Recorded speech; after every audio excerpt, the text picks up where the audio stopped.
Wewe wataka ufaulu katika mambo yako, kisha waenda kwa tabibu akutizamie. Wataka uoe, waenda kwa tabibu akutizamie. Huyo mchumba unataka kumoa hamjui, waombe yeye akutizamie, hapo na khair na wewe, hapo na shar na wewe.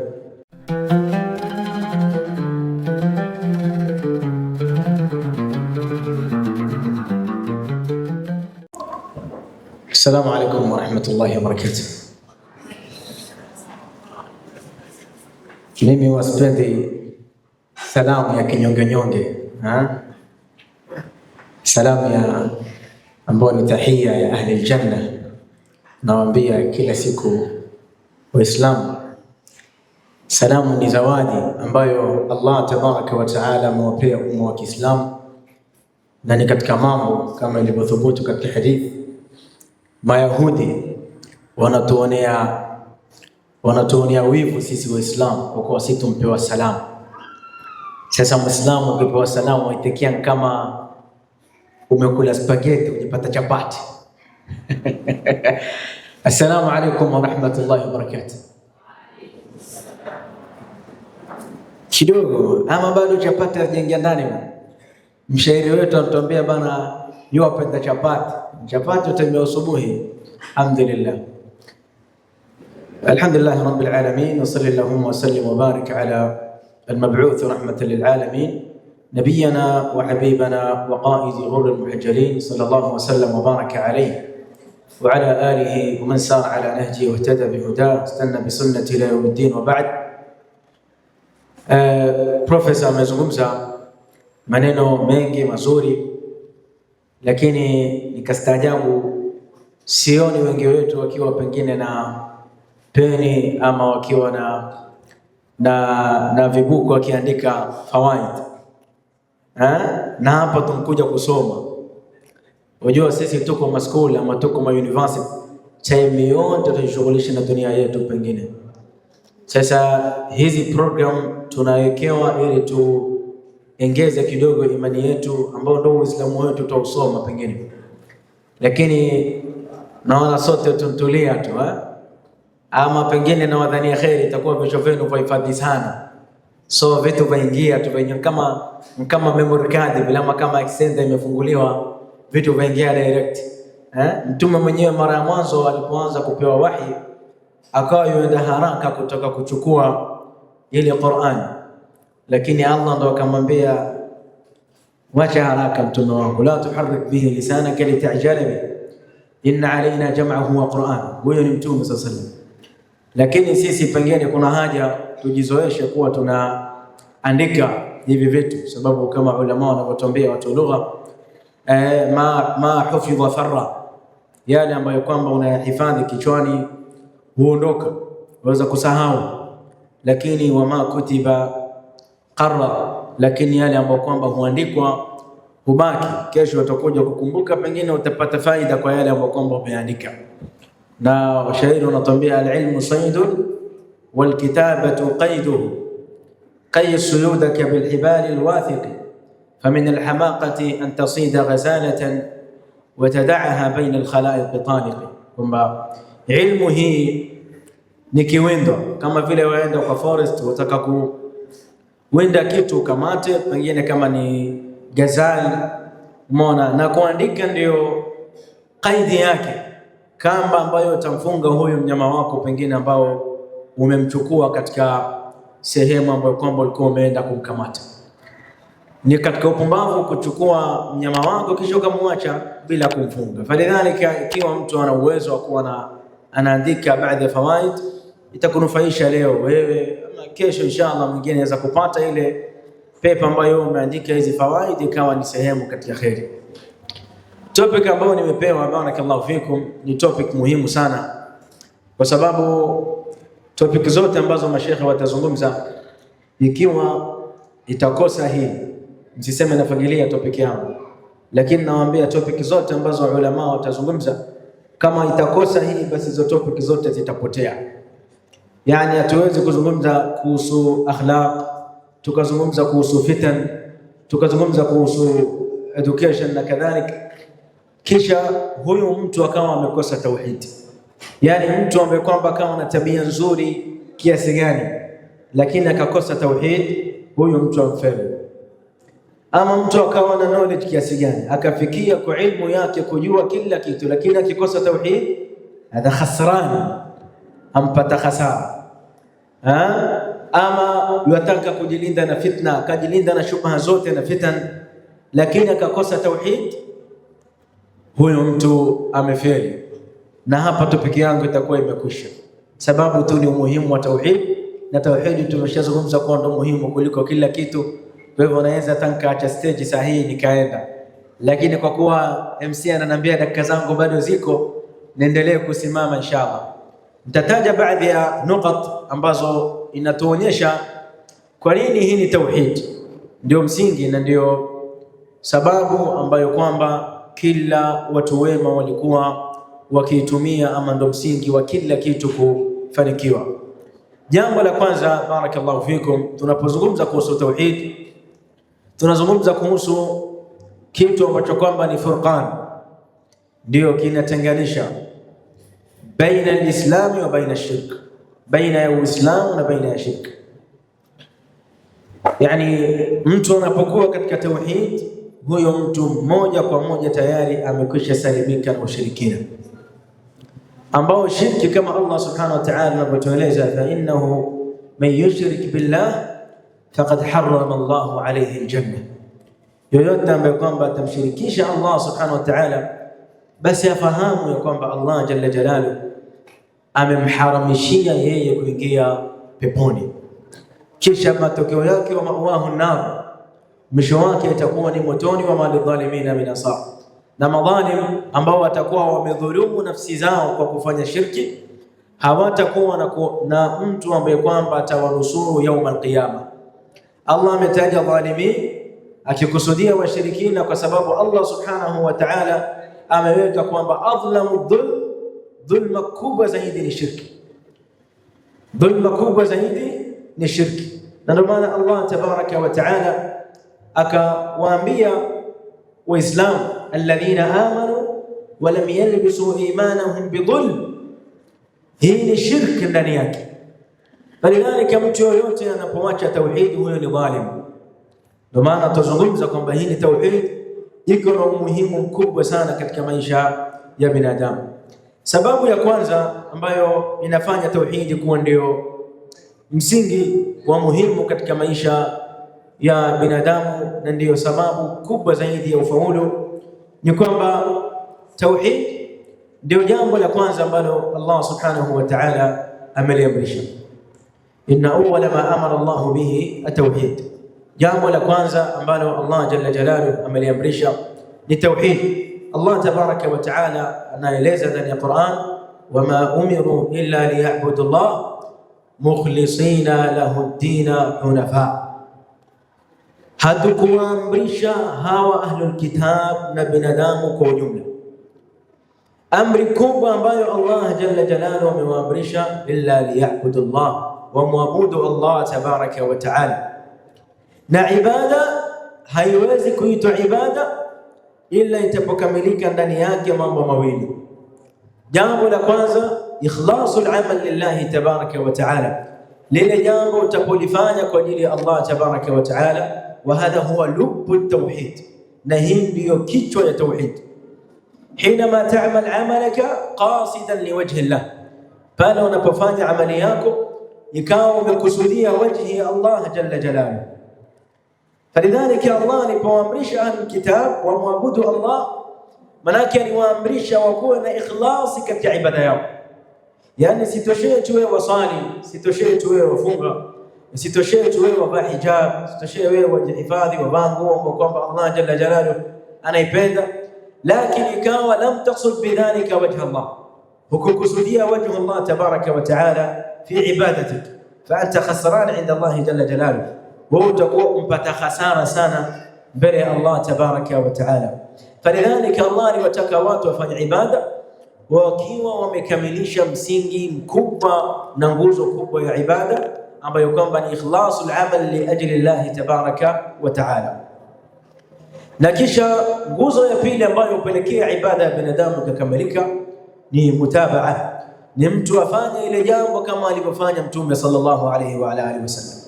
kwa sababu mtume huwa alladhi jaa lana bihadha ad-din, yeye ndio ambaye kwamba ameletwa na hii dini na ankuja na hii dini.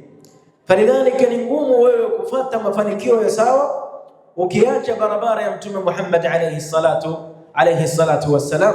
Na ndio maana mtume alayhi salatu wassalam katika hadithi ya Irbad bin Sariya maarufu kwa talabatul ilm, pale mtume alayhi salatu wassalam alipotoa mauidha yake mazito, masahaba wakamfuata Rasulullah sallallahu alayhi wa ala alihi wasallam, ambia ya Rasulullah, kaannaha mauidhatu muwaddi', hii mawaidha mtume mtupea mawaidha nzito sana, ni kana kwamba watuaga wewe, hatutakuwa na wewe tena siku nyingine.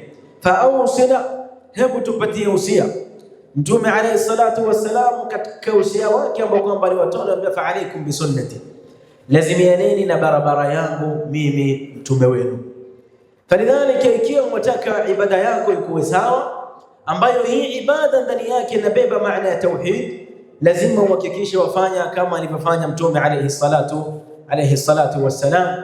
Usiongeze katika dini ya Allah jalla jalaluhu, wala usipunguze, kama anavyotuambia Abdullah bin Mas'ud, ittabi'u wala tabtadi'u faqad kufitum, fateni mafundisho ya sawa ambayo amekupatieni mtume Muhammad alayhi salatu wassalam, wala msilete mambo mapya, kwa sababu tayari mmekwisha toshelezwa na hii dini.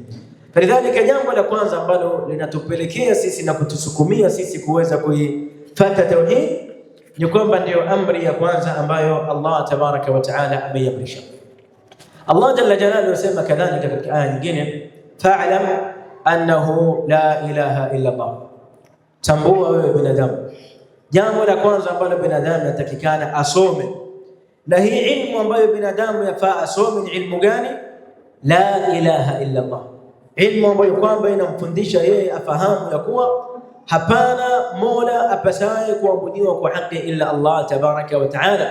Maana yake hii ni tauhid, kama unavyotuambia ulama, la ilaha illa Allah ni maneno ambayo kwamba amebeba ndani yake kitu inayoitwa nafyu wa ithbat. Ndani yake imekanusha ya kwamba hapana mola apasaye kuabudiwa kwa haki, kisha Allah jalla jalaluhu akathubutisha ya kwamba anayefaa kuabudiwa ni yeye peke yake jalla jalaluhu. Falidhalika, hiyo ndio amri ya kwanza kubwa ambayo Allah tabaraka wa taala amekutaka wewe ufahamu. Na ndio maana sisi mtu akija yotaka pengine kuingia katika Uislamu, jambo la kwanza tutamwambia atamke shahada. Tamka kwanza shahada, akisema la ilaha illa Allah. Aweza akaingia hawa jamaa wanaswali, wanafunga, yeye akaingia pia akaswali, akafunga, akatoa zaka, akatoa. Hizi yote ibada akifanya itakuwa ni habaan manthuran inda Allah, kwa kuwa hajatamka la ilaha illa Allah ambayo ndio miftahi ya kuingia katika Uislamu. Falidhalika, tauhidi inakuja kuwa ni muhimu kwa sababu ndio jambo la kwanza ambalo binadamu yafaa alifahamu. Na ilmu yoyote ambayo wewe unaisoma, najua hapa tuko tofautiana, watu wanasoma fakulti tofauti, shafahamu, watu katika fani tofauti, lakini ilmu yoyote ambayo kwamba waisoma ikawa ndani yake khaliyan an tauhid, yuko mbali na tauhid, ama ukijishughulisha na ilmu yoyote ikawa ndani ya ilmu hii wewe hupati nafasi ya tauhid, basi jua kwamba hiyo ilmu ambayo wewe ukoichukua ni mtihani kwako, sababu haitakusaidia inda Allah tabaraka wa taala, haitakusaidia mbele ya Allah. Soma ilmu yako ambayo waisoma, lakini hakikisha hii amri ya tauhid uifate na uifanyie kazi na uisome tauhidi yako, kwa sababu ndio sababu ya najat mbele ya Allah tabaraka wa taala.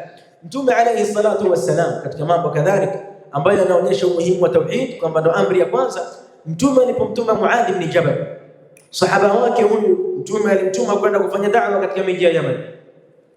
Anamwambia Muadh, innaka taqdumu ila qaumin ahli kitab, wa Muadh waenda kwa watu ambao kwamba ni ahli kitab, al-yahud wa nasara, manake ni watu ambao kwamba si waislamu.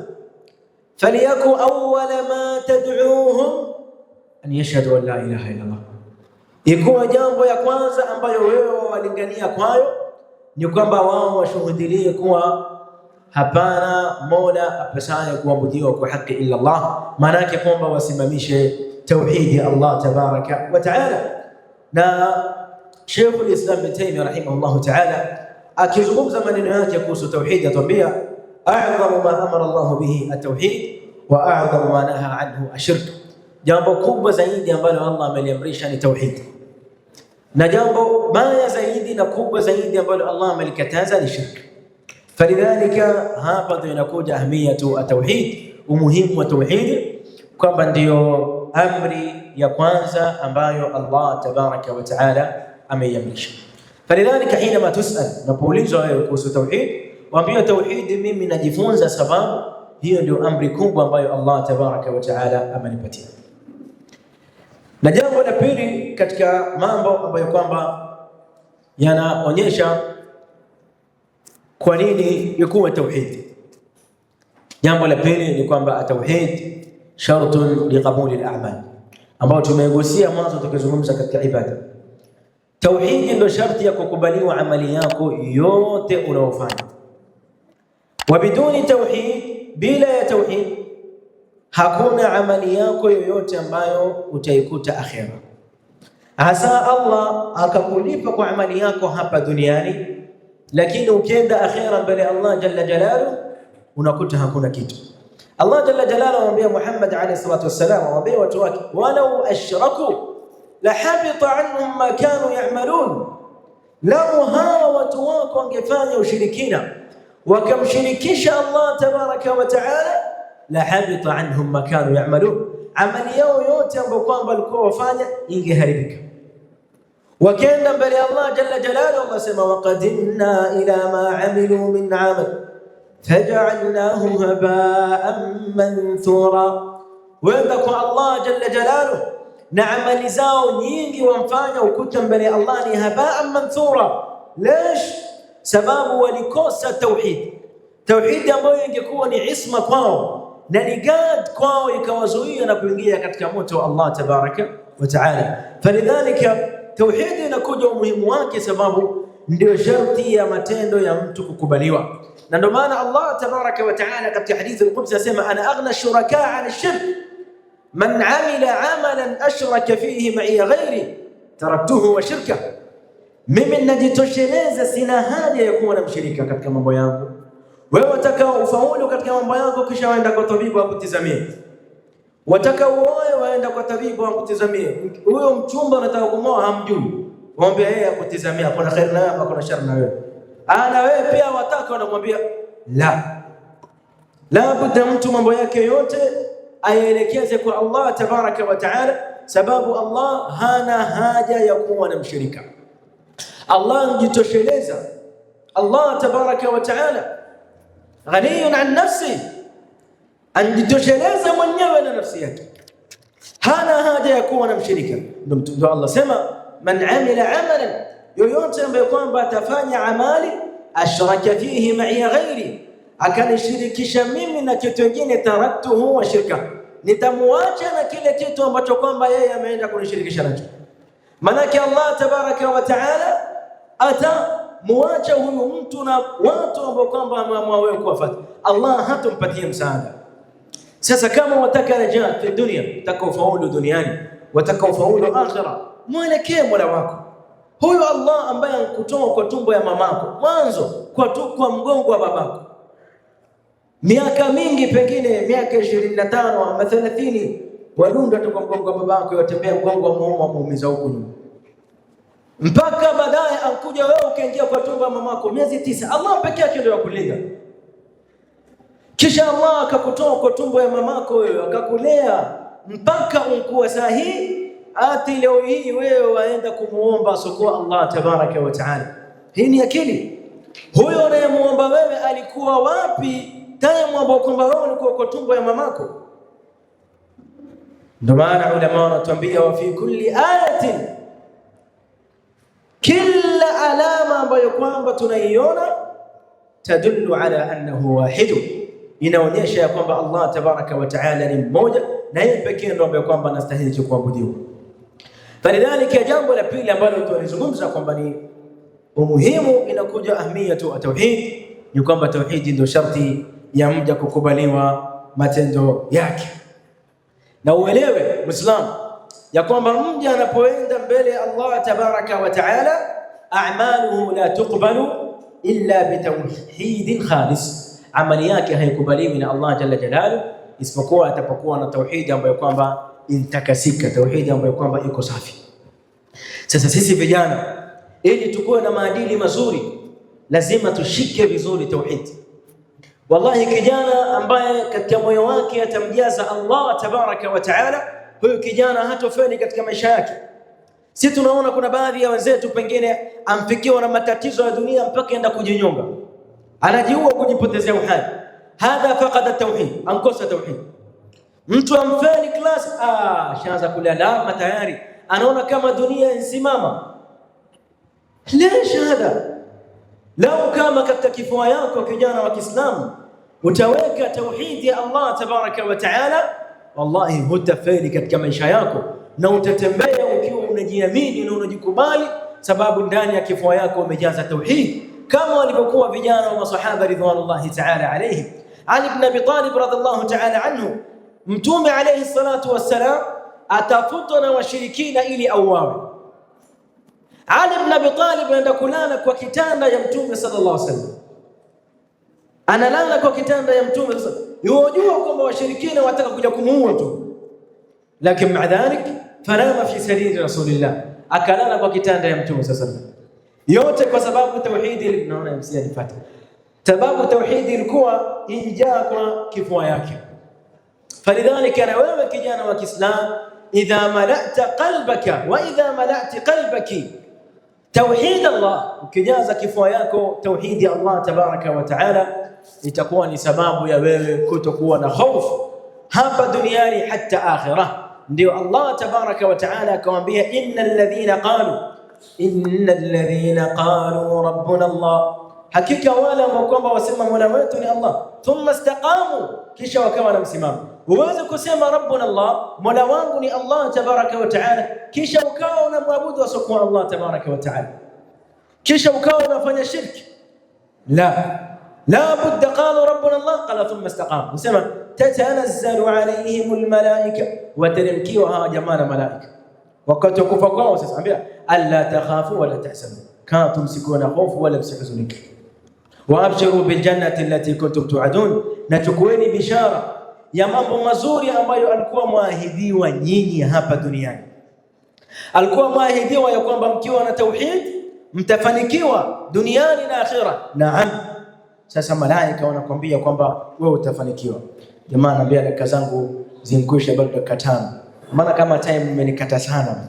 Tayeb, wacha tumalizie hizi mambo mengine kwa haraka haraka.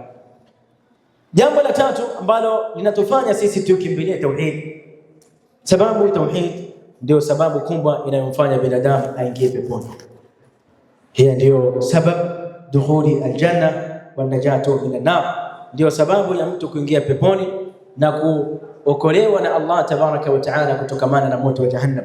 Allah tabaraka wa taala sema, innahu man yushrik billah, hakika yule mtu ambaye kwamba atamshirikisha Allah tabaraka wa taala, faqad harrama Allahu alayhi aljanna, Allah atamharamishia yeye kuingia peponi.